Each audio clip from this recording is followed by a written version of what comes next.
Good afternoon. Happy Friday, everyone. We made it. It is Friday, October 6th, 3 p.m. Eastern Standard. My name is Logan Edmonds, as you can see in the bottom bar, CEO of Tabernacle Technology Solutions. I hope you're having a wonderful day. Excuse me. So, what are we here to talk about today? We are here to talk about cyber risk, aka the hacker's fear. Not actually fear of hackers, sorry, misread that. For the insurance industry. So, the title of today's webinar is, and I'm going to read this verbose, How to Manage Cyber Risk in the Insurance Industry. I'm a big believer in webinar titles not being clickbait. My webinars are always very on point with the titles. So let's talk about this for a second. How to manage cybersecurity risk in the insurance industry. Technology and innovation is absolutely revolutionizing every year the way businesses operate, and it offers unprecedented opportunities for growth, for scale, for efficiency. However, as of most opportunities, there are inherent risks that need to be managed. Does ignoring risk go make it go away? I'm hosting to a bunch of insurance professionals. Oh, I should probably lead with this. So my background, and I apologize, I kind of got a little too eager on this. My background is I am the CEO of a cybersecurity company. So while I am not an insurance professional, I'm not licensed to sell insurance, I deal a lot with cyber risk in the insurance industry. We primarily service the insurance vertical, everything from small independent brokerages all the way up to the carriers themselves. And the big question I have here is, does ignoring risk make it go away? It's rhetorical, right? It's rhetorical. You are all the risk professionals in this room. I have invited the insurance industry. Who are better to talk risk than with the insurance professionals? And you probably already know this, but just to recap for anyone who might not know, according to Investopedia, there are five basic methods for risk management. And being a little oversimplistic here, they are avoidance, transferring, retention, loss prevention and reduction, and sharing. So, for the purposes of today's webinar, we're going to focus on these five basic methods of risk management and specifically how they relate to cyber risk and managing it. Well, what is cybersecurity risk? Before we can have a conversation, we got to define this, right? Cybersecurity risk refers to the potential for unauthorized access, use, disclosure, disruption, modification, or destruction of information in a business. It can also entail financial losses, damages to an organization's reputation, legal repercussions. I should read this. It's a definition. It is influenced by a firm's use of technology, the nature of its business operations, and the strategies in place to safeguard against a range of vulnerabilities and threats. Examples of cybersecurity risk inside of an insurance company. We've got a whole bunch to pick from, but I'll just go ahead and touch on three. Phishing attacks. That's when someone tricks you into sharing sensitive information, like passwords, by pretending to be someone you trust, specifically through the vehicle of email. Ransomware. You probably heard about this one. Ransomware is a type of malware that locks your data until you pay ransom. The data cannot be recovered. It cannot be done unless you have proper backups. And the whole point of the attack is to make you pay to regain access. If you were paying attention a few weeks ago, you heard about the MGM Casino ransomware incident where the entire business was locked up. And according to recent filings, it looks like it's going to cost them about $100 million in their Q3. So, definitely a risk worth talking about. And sometimes cyber risk can be as simple as outdated software. It can be old software that has security holes in it that hackers can use to get into your systems. We talked about a software that was exploited and outdated not too long ago called the Move It software. That was earlier this year. A lot of insurance companies got caught up in that one. It was a product basically they were using to move large amounts of files around, whether through third party tools or internally. And the damage is still being felt there. And we'll talk about that in a little bit. So this is the FBI IC3 report for the 2022. Just so you know, the FBI IC3 serves as a public resource for organizations to submit reports of cyber attacks and incidents. So they're a great data point to kind of pick up on trends and overall predictions for cybercrime. I read the report. Here's my three takeaways that I pulled from it. Number one, business email compromise, or the acronyms BEC, was a significant threat in 2022, as the FBI IC3 received more than 21,832 complaints, totaling for more than 2.7 billion with a B in adjusted losses. BEC methods have evolved and become more sophisticated. Two, ransomware is yet another threat that cannot be ignored. The IC3 received over 2,385 ransomware complaints in 2022 alone. And we just talked about ransomware, it's still in the news. I don't think that's a stretch by any means. And three, call center fraud victims over the phone were still prevalent. We were seeing two different kinds of call center attacks primarily. The standard good old, I'm impersonating customer tech support, and government impersonation. Call center fraud can also be tied to the other two above. A great example of this, according allegedly to the attackers themselves on the MGM Casino ransomware incident. How they accomplished that, how they shut down a multi-billion-dollar business, a 10-minute phone call where they impersonate someone they weren't. A 10-minute phone call was all it took to overcome the security and cause over 100 million in damages to a multi-billion dollar company. So call center fraud can't be underestimated. It absolutely is still applicable. A lot of people have this misconception, and I want to go ahead and address it in the elephant in the room. I have my stuff in the cloud. I have my stuff in Microsoft, or with I have my stuff through a SaaS platform, Google, whatever. The cloud is just somebody else's computer. I think that's probably worth saying. Is there benefits to using the cloud? Absolutely. Almost everyone uses it nowadays. It's scalable, there's operational efficiencies, but the cloud does not inherently increase your cybersecurity or your manage your cyber risk. 82% of attacks that are reported are happening in the cloud, whether public, private, or across both. And that's from the most recent cost of a data breach report produced by IBM this year. So the cloud is not going to go ahead and do a whole lot in terms of the risk conversation. I want to go ahead and address that in the room. Let me tell you a story. Now, this is an actual story of a client I dealt with, and I've changed certain details and altered certain things to protect the identities of those involved. But I want to tell you how cybercrime goes down in a way everyone can understand. I love storytelling. It's my favorite form of communicating information. Once upon a time, in the bustling city of Techville, lived a diligent employee named Sarah. Sarah worked for a small, reputable financial firm and was known for her meticulous attention to detail. One day, while sipping her morning coffee and going through her emails, she received a message that appeared to be from her boss, Mr. Thompson. The email was perfectly crafted, mirroring Mr. Thompson's usual tone and writing style. It read, Sarah, I need you to review this financial report urgently. There seems to be a discrepancy in our accounts. Please check the attached document and get back to me ASAP. The email and attachment named, in quotations, financial underscore report dot PDF. Sarah, being the diligent employee she was, immediately clicked on the attachment, eager to resolve the issue. However, unbeknownst to her, she had just fallen victim to a sophisticated spear phishing attack powered by generative AI. You knew AI was going to make a presentation in this webinar, right? You can't, it's 2023. You can't have a webinar without AI showing its head. The email was not from Mr. Thompson, but from a cyber criminal who had used generative AI to mimic Mr. Thompson's writing style. The AI had been trained on numerous emails and documents to create a convincing forgery. The attachment was not a financial report, but a malicious software that now had access to Sarah's computer.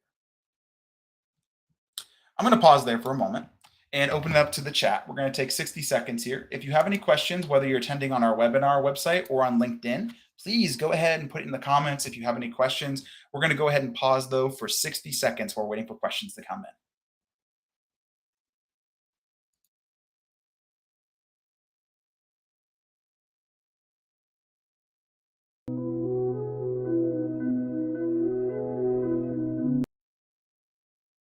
Sorry about that. I was trying to do 60 seconds of actual like a timer on the screen. And I played a little back drawers.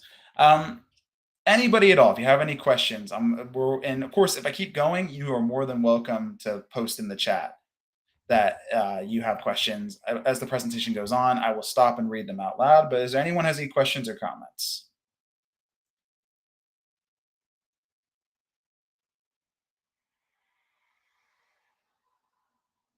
Okay. I'm not seeing anything come into the chat, so I'm going to assume either you're still working on wording it or you're all set for this moment.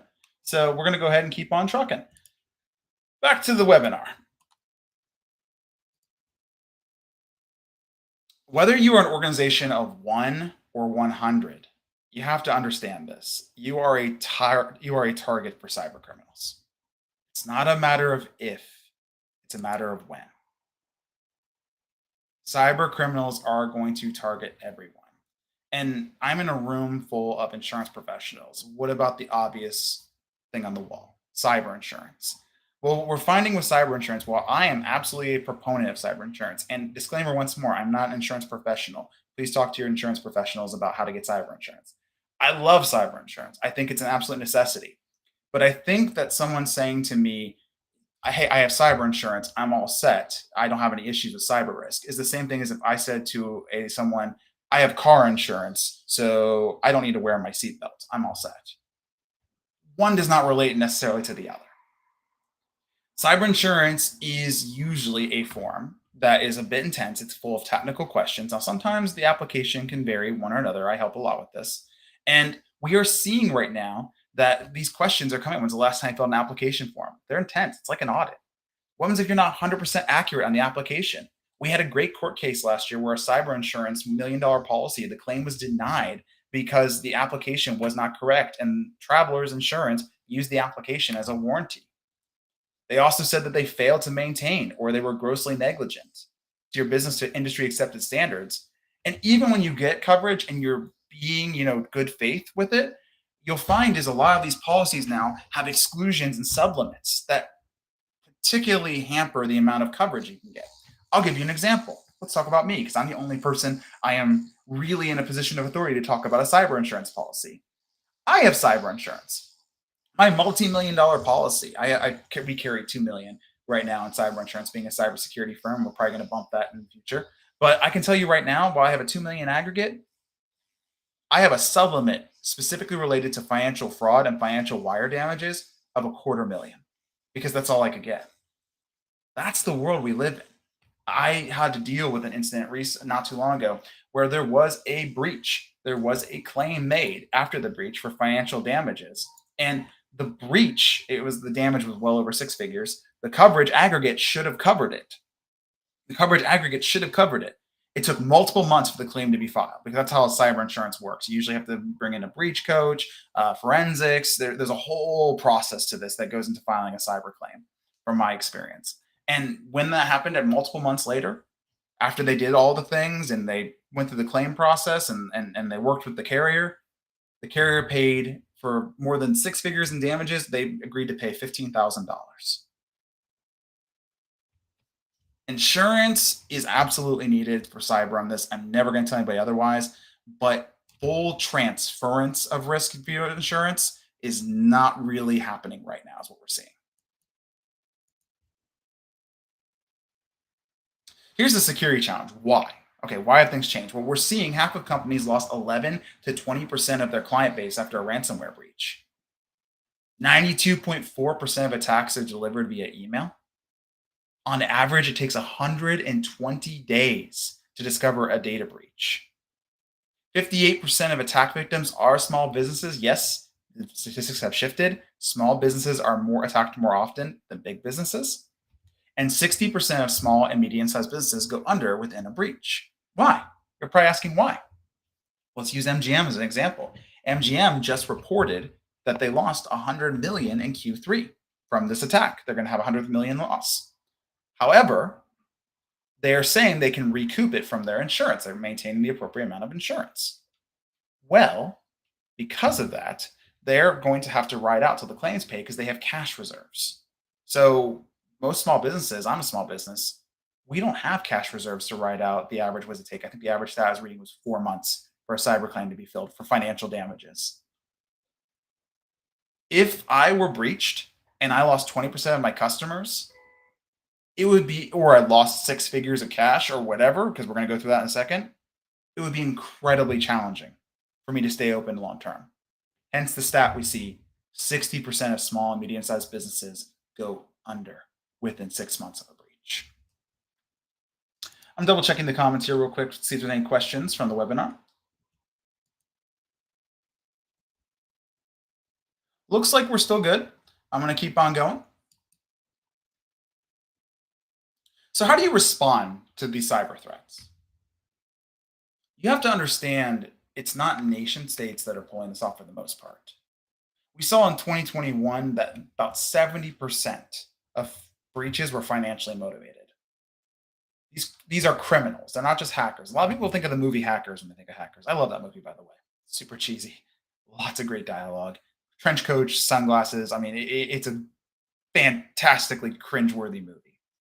And they think of a hacker as someone in a jacket and sunglasses in a dark room typing away. Or the more recent modern image, a guy in a hoodie with a glowing red keyboard in a dark room typing away. Honestly, more often than not, this is my thing I submit to you. A hacker looks more like me. Guy in a collared shirt, sitting in a room, an office, a cubicle, working 9 to 5, maybe a whiteboard next to him with a SWOT analysis, strengths, weaknesses, opportunities, and threats. The criminals are working from different countries, often with no extradition treaties or any legal ramifications. They're mostly anonymous and they can make tons of money doing this. They are treating it like a job. And it helps that they don't have to see the faces of their victims, so they're disassociating from them being actually criminals. The security landscape has changed dramatically over the last year. Being a cyber criminal is now a commodity. So you got to ask yourself, and this is the point of today's webinar, is now the time to start to manage your risk? You may already be doing something. Maybe you haven't thought of this before. But no matter where you're at, the thing I submit to you is that the data is showing it is time for any business owner, especially in the insurance space when we're all about managing risk, to start managing the risk. You probably heard, and this is just Google data breach insurance company. This is just from the last 3 months. Progressive lost over 347,000 records of customers. American United Life Insurance Company lost customer social security numbers.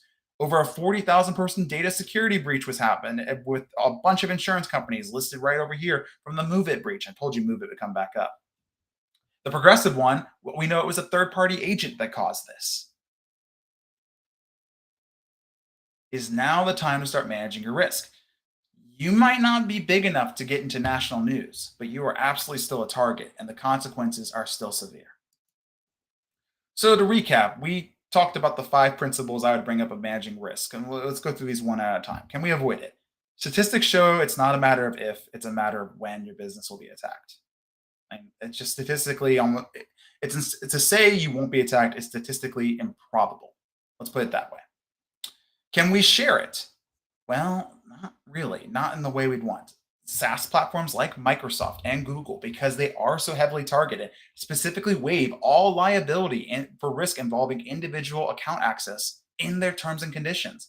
If you sign and go use Microsoft 365 or Google Gmail, for example, the terms and conditions that you accept specifically say any kind of data breach that's involved using your access, so that's your user account, your password, whatever, they have no liability for that.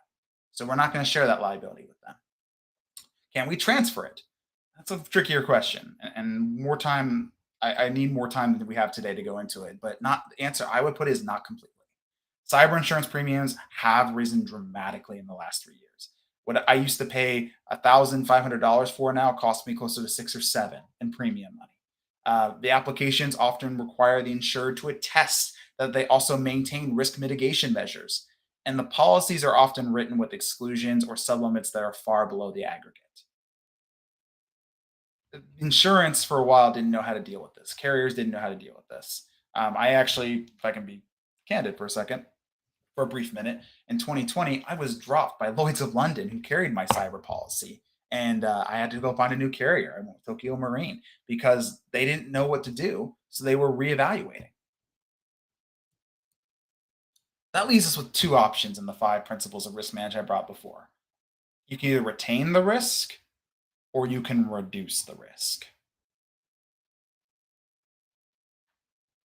You can either retain the risk or you can reduce the risk. Okay. If you want to retain the risk, this might not be the webinar for you. And I power to you, I guess. I wish you all the best. But if you want to reduce the risk, how do you do that? That's the question on hand. You need to get data. How do you reduce risk if you don't know where the risk is? You don't. So you need to get the data to make the right decisions for your business to reduce the risk. How? You identify your current risk exposure. I recommend, and this is what I would recommend for anyone, a cybersecurity risk assessment, something that looks at your current risk profile for your business specifically and gives you proactive measures that you can use or proactive data points that you can use to mitigate your risk. It's a professional consulting engagement that sorry, distraction. Investigate your current security position. It determines how susceptible the business is to an attack. It examines how likely the staff or employees in your firm are to enabling or furthering the attack if you get targeted. It identifies physical and procedural weaknesses in the business that enable the attacks, and it also identifies the most likely at risk business assets. If you get attacked, what are the criminals going to go for? Because they have a lot of options. For us, and this is our own personal, and I will share it with you, cybersecurity risk assessment process. This is how we do it. First, if I were to engage you as a consultant, obviously, if you're doing it for yourself, you might can skip this first step. But I would say we need to sit down with the stakeholders, the people that actually make the decisions, and say, okay, let's have a proactive conversation. What do you got right now? Look at what you currently have. We interview the security policies if you have any. If you have an office, we look at your physical office inspection. We look at the network and data. Now, network is kind of a loaded question because a lot of people are working from home nowadays. I would put SaaS, like software as a service, Google, Microsoft, in that network category because you're sharing data across those things. You need to know if, for example, I had a customer a while back that had half their customer documentation, all the stuff they shouldn't have, they had accidentally shared it to the entire internet through Google. You need to make sure that's not happening here. You look at intellectual property. Is there something that's some secret sauce to your company that you're protecting that makes you you? I have intellectual property. There's things about my company, processes I don't share. They're critical to our success. We look at the users and the systems that they're using, the computers themselves. Hey, are you guys using really, really old machines that are totally unpatched? Are your users, for example, installing things they shouldn't be on the computer? Maybe they're putting remote access software on the machine. You'd be surprised how often we find the employees without permission are putting remote access software on their laptops. It's actually a real problem. Um, I also look at the dark web. I'm going to explain the dark web here. Dark web is almost best way I can describe what it looks like. If you remember MySpace from like 2009, 2010, it looks a lot like that. It's very old school looking, but it's built on a protocol called Tor. And I won't go into the technical nitty gritty, but Tor is basically almost untraceable. So it's an open internet, just like you and I are on right now. You need a special browser called Tor. You can go right now. If you Google Tor, Tor, you can go download that browser right now. It's not hard to set up. And then it's websites that the government and law enforcement has difficulty tracking, where these criminals buy, sell, and trade user access, passwords. A great example of this, a Netflix account. You can sell that for $10 on the dark web, a Netflix login. You can sell social security numbers for $2 a pop. And what happens is first they go to auction, they use cryptocurrency, and they'll buy and sell and trade this stuff. But eventually, you've bought and sold and traded the same data so many times, it's inherently worthless because almost everybody who wants it has it. So because these criminals will either want to show off or because they have pride, they'll just dump it on the dark web. Say, look what I did. And if you know what you're looking for, you can find that data. And for a great example of this, it's very rare I do an assessment where I don't find some kind of password that's on the dark web that the person I'm working with didn't know. Like you need to change those passwords. You don't want to keep them the same. If I can find them, the criminals can find them. And last but not least, we do a team behavior test. We look at and see, okay, if we do social engineering, if we send phishing, if we try to be like a criminal and do the barest minimum of as far as social engineering on your team's behavior, can we trick them into doing something they shouldn't do? And this is not meant to be super galaxy brain. I'm doing crazy things. This is meant to be, can I get you to click a link? Can I get you to do something you shouldn't do with a phone call? These are the kind of things we want to see because you want to know. A lot of times training is a great example of why you want to do this. You want to know what you should be training your staff on. Then we sit down. This is a confidential engagement. We sit down with the executive sponsors again. We go over the report. We take a look at the risk in real terms, not technical terms, real terms, terms that business leaders, especially in the insurance space, can use and data that they can use to make real proactive decisions.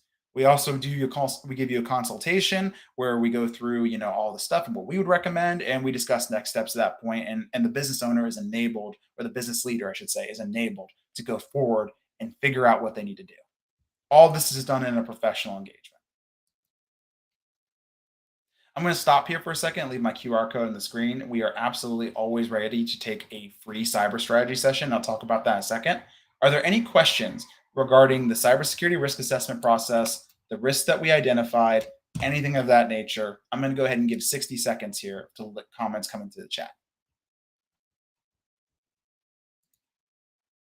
Also, if you're joining us on LinkedIn, I see a fair amount of people. Thank you so much.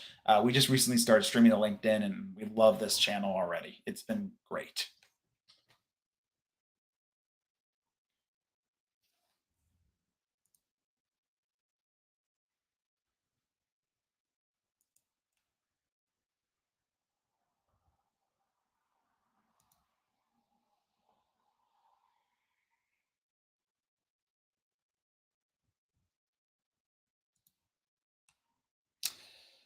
Okay, I'm going to move forward. So you can scan the QR code up here. We are offering a free cyber strategy session because it's very difficult for me to have a nuanced conversation about this with individuals on a webinar. But we're offering a free cyber strategy session to anyone who's interested. That's a 15-minute free consultation with either myself or one of our qualified cybersecurity professionals. No strings, no gimmicks, no commitment attached. You can do so by scanning the QR code in the top left-hand corner. I've been up here for the entire time. Take proactive measures to reduce your risk. That is my big takeaway here. You need to be proactive about this. And I say this knowing that no one wants to think about this. I get it. It's a scary topic. We don't need another thing that's being thrown at us that we have to deal with. But the criminals don't care, and it's getting worse. We have to be proactive about this. We have to reduce our risk, in my humble opinion. I think that's the only real path forward in terms of managing this proactively. I use an analogy when it comes to risk, and I think it'll resonate with a lot of people here. I get in my car every day, well, most days, knowing full well that I could die in a car accident on the way home or to work or whatever. But I don't really lose sleep about it. Why? I've mitigated my risk. I wear my seatbelt. I drive pretty safely.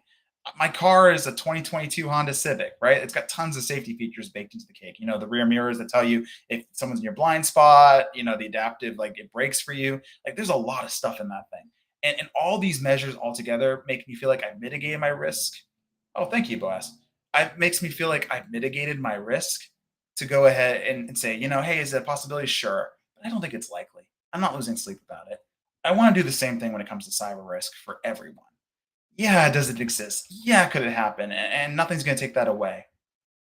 But we can reduce it to a point comfortable with it and move on with our lives. Thanks, Boaz. I saw that great PowerPoint. Thank you, Boaz. I appreciate it. I hope you guys learned something from this webinar.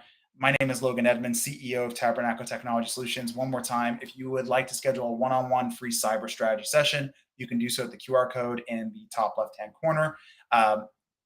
Please let me know if I can be of assistance. Have a great rest of your day and have a great weekend. Bye-bye.